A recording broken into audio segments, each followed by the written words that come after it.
CDC assessing flood-hit communities in Regions 3 and 5, and President Granger says his leadership has brought transformation to Guyana. Welcome to InfoHub. It's Wednesday, October 30. Here's what's making the news. His Excellency President David Granger said his leadership of the coalition government has been the hallmark of the transformation of the country. Underneath his quiet persona is a hard taskmaster when it comes to authentic leadership and provided the best to every citizen of Guyana. This was expressed by His Excellency President David Granger, who was being interviewed on the Gordon Mosley's Inside Sources podcast on Sunday. I do not believe that my critics would find agreement among my ministers. I'm a very strong leader, and I'm not laid back at all. I insist on high standards, high quality performance, and I am behind my ministers, behind my officials, to ensure that they deliver the best quality service. The head of state said he ensures that everything done by his government is done to the satisfaction of the Guyanese people. I work quietly, but there's a saying in West Africa, speak softly and carry a big stick. I speak softly, but I carry a big stick. I ensure that my policies are implemented. Underscoring his successful leadership, the head of state said he had the foresight to create a number of departments within several ministries that directly address several areas of national development. In the future, the Ministry of Education will see the establishment of a Science and Technology Department that will deal with the science, technology, engineering, and mathematics STEM disciplines. Currently, within the Ministry of the Presidency, there are the departments of Citizenship, Energy, Environment, Defense, and Social Cohesion, agencies that were non-existent under the previous administration. Reporting for InfoHub, Alexis Rodney. The Civil Defense Commission has been engaged in a relief operation in several communities affected by the spring tides in Regions 3 and 5. Heading the team, Senior Response Officer of the CDC, Captain Salim October, expressed that additional awareness initiatives and more interface with residents provide better chances to withstand the shock and effects of other ensuing high tides. Our role is to ensure that citizens are sensitized and educated to some of the precautions that they can take to cushion the effects and impacts of these tides. The operation commenced at Iflot and saw over 100 households receiving sanitation hampers to help return their homes to normalcy. Emphasis is being placed on the safety of residents in low-lying areas as the CDC captain maintained his call for persons to adhere to all protective measures. Some of those precautions that a number of residents would have heeded our call to do would have included moving their livestock to higher ground, raising furniture and valuables off the ground to heights that would effectively allow for water to pass without damaging their property,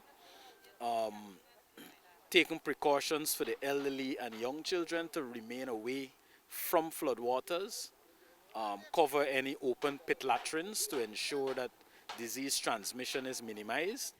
Meanwhile, in Region 5, the Danzig to Fairfield communities of Maikoni faced the brunt of the spring tide.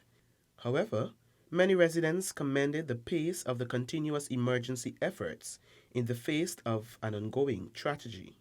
Walking day and night, because you're in your bed and you hear engine beating and the truck like throwing the boulders. Both BK International and AS Constructors Inc.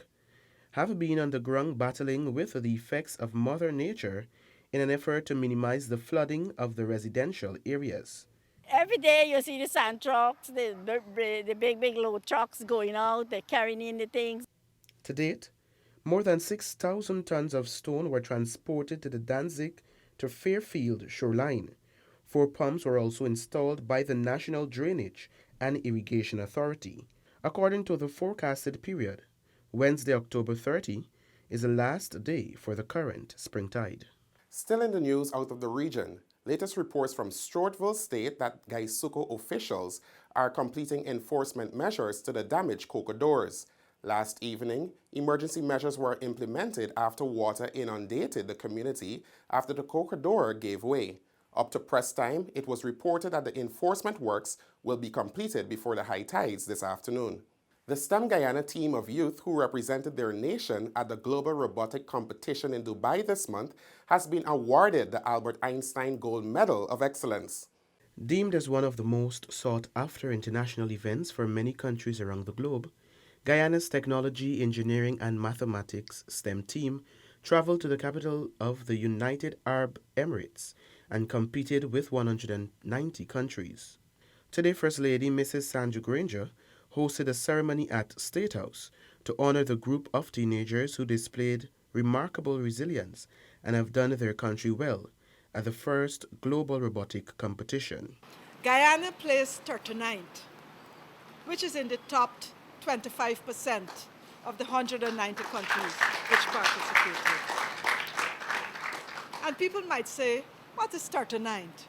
That is not first, but became first because we were awarded by the judges the Albert Einstein Gold Medal for Excellence. And this was ahead of Tunisia, which won a silver medal, and Germany, which got the bronze. Youngest among the team was 15-year-old Kyle dos Santos, who spoke of his experience in his robotic journey. With the STEM program, what they have various activities. What I got into and learned about was with the mobile app creation, and from there I moved on to the basic robotics course, and I was recommended for the junior team, but unfortunately the junior team did not get to travel, so Miss Karen Abrams saw my potential, so she recommended me to join the senior team, where I proved that my worth for the team, so I was able to go. Team mentor Ariana Mahes says despite the many challenges the group faced, it still came out triumphant in the end. Fortunately, on that first day, we had 3 matches and we won 2 of those matches. So the team was very, they were amazing. They handled pressure really, really well. I've seen how robotics, on the level that we do robotics with the international competition, I've seen how it's impacted the lives of the students. Like every year that they travel and they come back, even the students this year, I've seen changes in them, like personal growth in those students. And like in youths in Ghana, we have issues where they're going off to crime and so on. Robotics is one of those fields that we can implement that you don't necessarily need like a high level of education and all of those things. It's one of those fields that we can draw students from and they learn as they build robots. Each of the group members were gifted digital tablets by Public Telecommunication Minister, the Honorable Catherine Hughes, to aid in their skill development. Several other government ministers were also present at the ceremony. Kellen Rover for InfoHub. Still to come, 75 to benefit from $33 million BNTF training, and Cato Hydropower project to open new opportunities. Details after the break.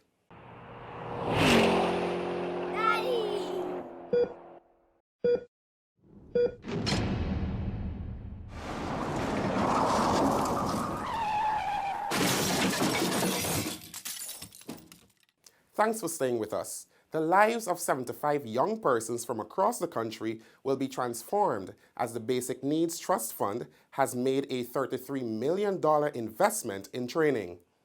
The future is already set for 34-year-old Ronald Thomas of Nimes Village West Bank de Merara.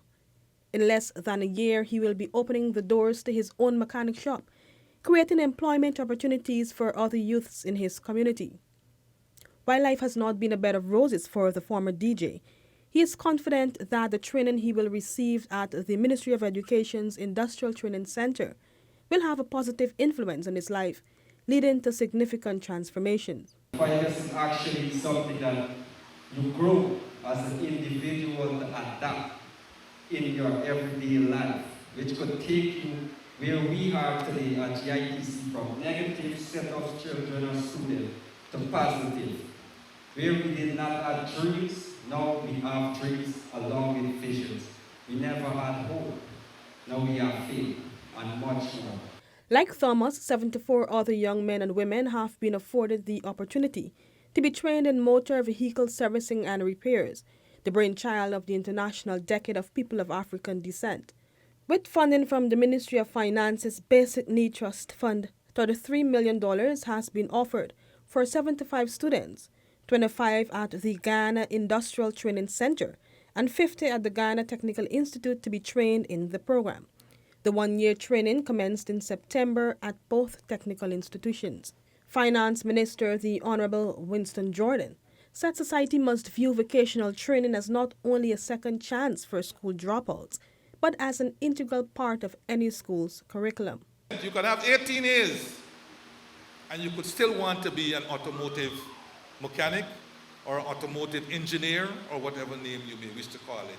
But the whole thing is, whether you got 18 A's or no A, or whether you have 18 subjects or no subject, vocational training and education must be seen right there with any other training. Minister Jordan said the training being offered is timely in Guyana. According to the Guyana Revenue Authority, between 2014 and August 2019, 41,500 vehicles were imported into Guyana. And with the advent of oil and gas and the expectation of more vehicles, the need for more local mechanics will equally increase. Reporting for InfoHub, Alexis Rodney. Cato hydropower project is set to commence soon. During a visit to Region 8 for a meeting alongside Ministers of Government, Minister of Public Infrastructure, the Honorable David Patterson, described the project as a win-win, noting that it has opened new opportunities. Prior to the community meeting, Ministers of Government stopped to visit the proposed site for the Cato hydropower project at the Cheong Falls. The contractor for the falls is mobilizing right now. One of the things that we will be doing is piggybacking on that with the ministry, so that while they're bringing up materials, we will fix the road. We'll probably stage from Karasabai all the way and we'll fix the road, and we'll do community work in this area as well. Karasabai, an indigenous village in Region 9, will be the staging point for the hydro project. Since the road conditions are suitable due to the favorable sunny weather between the two communities, no delays are anticipated before the start of both the hydropower project and road works. Minister Patterson gave a brief overview of the expected outcomes of the project. The idea is at the bottom of this fall we put a penstock whereby we channel the water without disturbing the flow, the fish, the environment, and that water will generate, will turn a turbine, we will generate electricity. The hydropower project will allow Cato to be the first indigenous community and only community within the country to be 100% powered by renewable energy.